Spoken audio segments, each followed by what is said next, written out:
Таңғы тебуге шықтым. Аяуды шақырған болатын. Қазір бір жағдайлар болып тұрды. Андай аяу келе алмай жатыр. Сондықтан ары қарай өзім баратын болам. Ешкім ешқалай ренжімейді деп ойлаймын. Сол. Мына дауысты қараңыздаршы.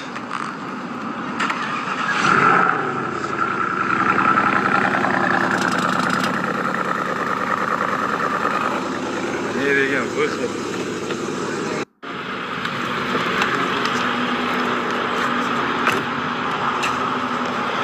Так, заправка жасап аламыз. Сонымен ары қарай қарын ашып тұр, неге сол жаққа барып тамақ жейтін сияқтымын. Енді жалғыз өзім баратын болғаннан кейін бір түрлі сол жақтан енді көріп таныстарым жолып қалар деп ойлаймын.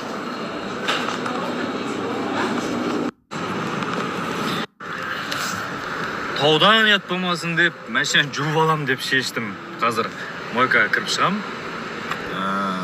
Содан кейін бірден Шымбұлақ.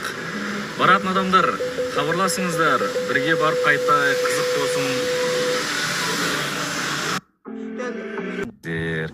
Бәр уақытша. Аяуға звондап жатырмын. Жана көтерген кезінде. Келіп отырсың ғой? Онда не үшін келесің сен маған? Жоқ, не үшін келесің сен маған онда? Сен егер өйстіп қаңғырып жүретін болсаң, не үшін келесің? Менің позорым шашыптың. Не үшін келесің онда? Сенің позорың ол, сен істеп атқан нәрсе түсініп жатсың ба? Позорың.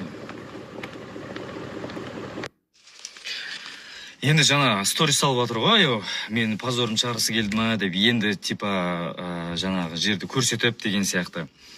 Хорошо, магазин түнде ашылу бола ма деген сұрақта менде мақұл болып қалды екен түнде ашылу магазиннің. Күшті. Енді неге ол жерді жасырады? Және де неге ол мен звондаған кезде көтермейді? Біреудің ұлдардың дауысы естіліп қалған кезде өшіре салады, және де көрсетпейді, тығылып.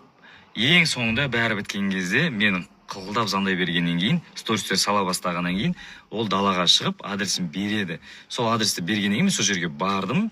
Мен уайымдап бардым, шыны керек. Мен өзім болашағым көрген адамды, мен шынымен де болашақты көрдім ол адамнан. Негізінде қанша адам жаман пікір айтса да, мен сол кісінің сөзін сөйлеп, дұрыс жағына қарай алып жүрдім. Енді мен андай болып қалдым да просто. Өзімнің болашағымды көрген адаммен бір сенбей қызғанып барғаным сол. Шынымен де бір майшамен қарайтын нәрсе бар негізінде. Мақыл ашуына барсын, түнделік не істеп жүр, маған ескертпей деген сияқты. Мынандай да, біз всегда ер адамдар осындай жағдайға түсіп қаламыз ғой. Соңы кім кінәлі, ер адам кінәлі деген сияқты. Нан айтып жатыр ғой, немене позорым шашып жатсыз деген сияқты. Негізі қыз баланың жүріс тұрысы, ол ер адамның абыройы. Сол үшін ол менің жайымда жүргенде, менімен таныстықта жүрген кезде, оның дұрыс жүріп тұрғаны мен үшін қатты маңызды. Прям қатты маңызды. Сол үшін мен бардым, сол үшін мен уайымдадым. Барғанымда сол.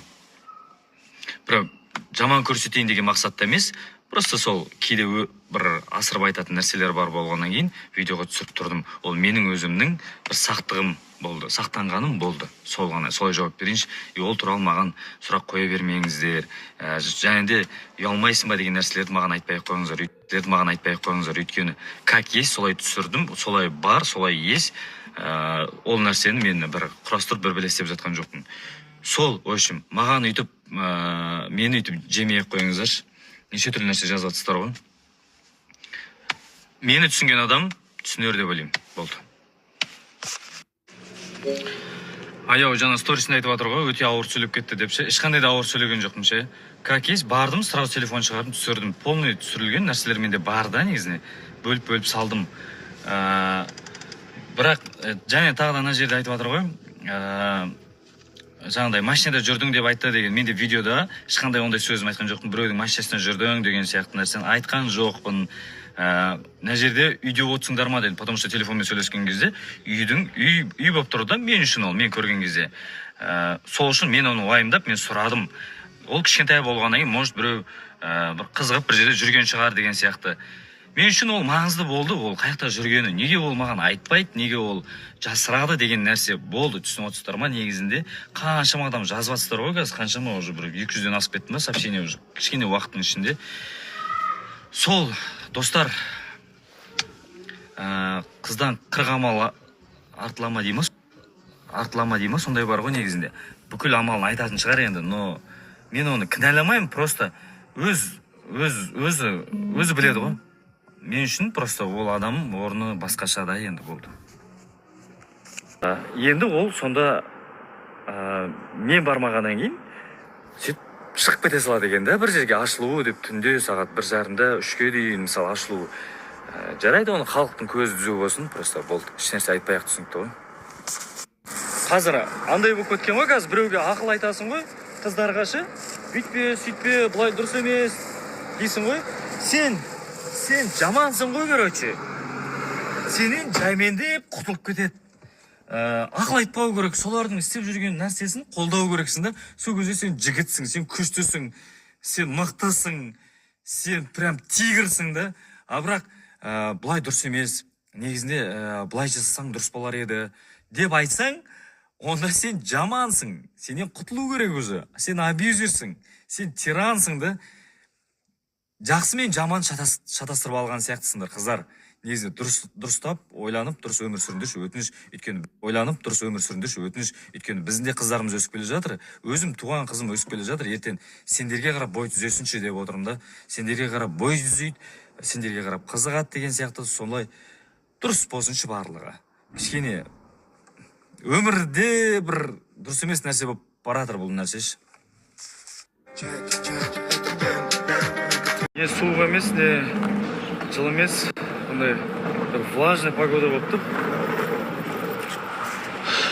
Жапырақ та таусылмайды. Так, бір шаруаларым болып тұр. Соған баратын болып тұрмын қазір. Бір срочный мен үшін бір маңызды, әрі бір түсініксіз бір нәрсе болып тұр. Соны барып білуге бара жатырмын. Қай жер десеңіздер, облыстық прокуратураға. Кішкене жаңбыр жауып та бүгін негізінде. Машинасының бәрі кеше ғана жуып едім. Қазір эфирға кішкене кешігіп бара жатырмын. Бұйырса көресіздер, барам, эфирде болам. Біраз кішкене настроение болмады. Барғым да келген жоқ, шыны керек эфирға. До того уже настроение жоқ. Неге бұндай адамдар маған келіп жатыр? Неге бұндай? Вообще түсіне алмадым ше. Құдай сақтасын енді. Өзімен бүйтіп сөйлескім келіп тұр да, негізі сөйлесіп, бетпе-бет эфирда мен жеке сөйлескім келмейді, тағы да гале жауып, ертең маған керек жоқ ондай нәрсе. Басыма тыныштық керек, қол басыма тыныштық керек.